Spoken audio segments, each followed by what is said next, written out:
Just a few minutes till the opening bell on this first trading day of the holiday shortened week. And we continue to have U.S. investors and global investors really grapple with what's going on between Russia and Ukraine. Russia beginning to make incursions into eastern Ukraine after essentially claiming two states there as its own, statelets, as they've sometimes been referred to as its own. So, Brian Sozzi, we've been going through some of the notes this morning as U.S. strategists try to figure out how to play all this. Goldman Sachs, for example, is saying that this could cause, in a worst-case scenario, a 5% hit to the S&P 500.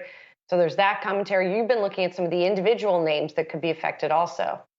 Yeah, even just staying on that Goldman note real quickly, Julia. I mean, Goldman looking at a potential worst case scenario. Euro stock 69.3% decline. The Nikkei could fall about 9%. The Russell 2000 is at risk for an over 10% drop here. So Goldman, of course, I would just say dropping the hammer here. I'm just trying to shed light on investors that, hey, this is it could be a worrisome situation here for markets around the world, just not in the U.S. But also, the folks over at JP Morgan put together a good list of 25 companies with outsized exposure to Russia in terms of their sales. A couple, I listed 7 in a new piece now on the Yahoo Finance homepage. A couple notables that stick out. McDonald's, 4.2% of their sales actually come from Russia and Ukraine. Mohawk Industries, they're one of the largest makers of tiles and carpet. 4.3% of their sales come from Russia and Ukraine. PepsiCo, 4.4% of their sales come from Russia and Ukraine. Now, even Philip Morris, 8% of their sales from this region. Arconic, 9.4%. So you get the point. There are some big, large multinational companies with a lot of exposures here. And it is interesting, Julie, we're not seeing these stocks move much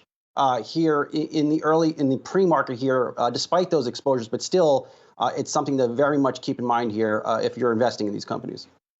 Yeah, I mean, I think to, again, come back to the point that the Goldman note makes, you're talking about worst case scenarios here, right? So in order for a real hit to earnings for some of these companies, the fallout here would need to be much broader than it appears to be at this point. And we just don't know yet. It seems like there are still some diplomatic channels being left open.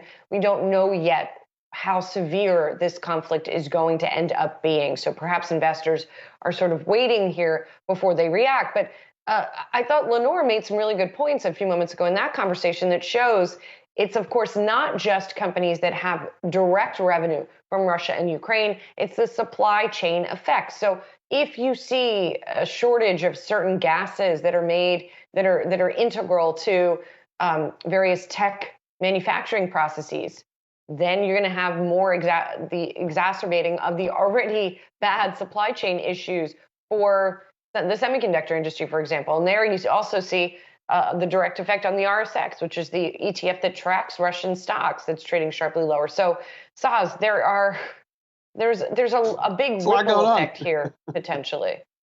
No, and make no mistake, consumers in the country, if not around the world, are very much concerned. Google searches for the word recession have been on the climb the past about 3 weeks. That is, I tweeted that out over the weekend. You have gas prices in California approaching $5 a gallon on average. That is a major increase. And one of the top stories on Yahoo Finance for us the past week has been this view that if this invasion does happen, perhaps we get gas prices going to $7 a gallon, as Dan Dicker told us last week. So there's a lot of angst out there. Make no mistake about it. Yeah, there is a lot of angst out there. And also, by the way, on the flip side, something that might alleviate the oil supply situation, it looks like we are close to another nuclear agreement with Iran, which could then unlock some of the sanctions there and get that oil flowing to other areas of the world where it hadn't been, including the United States. So that's something also that could mitigate some of the effect. But this morning, we're not necessarily seeing that mitigation as we are watching energy prices continue to climb. We've been watching oil, we've been watching natural gas, we've been watching all of those various other commodities, including metals and ags, that have been climbing on concerns about a cutoff in supply there. There you see crude oil futures. That's WTI. Brent is even higher and touched $99 a barrel this morning. So all of that factoring into investment decisions this morning. And Brian, I think we should really put a fine point on this.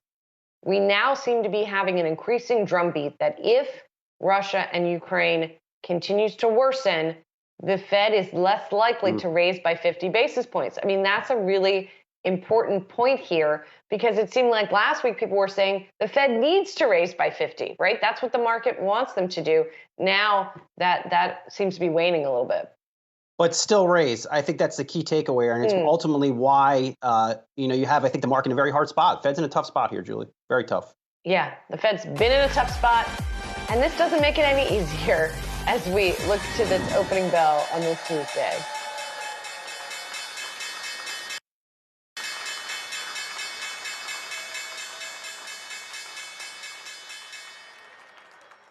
So opening bell here, we are coming off of 2 straight down weeks for the major averages. The Dow, the S&P, and the NASDAQ all fell last week yet again. So we've been seeing this pretty dramatic uptick in volatility as of late. You already had an uptick in volatility because of rising inflation, because of the debate over central banks and how much they're going to move, particularly the Fed. And now you have Russia layered on top of all of that. So we are seeing the NASDAQ out of gate this morning down by nearly 1%, leading as it has been to the downside.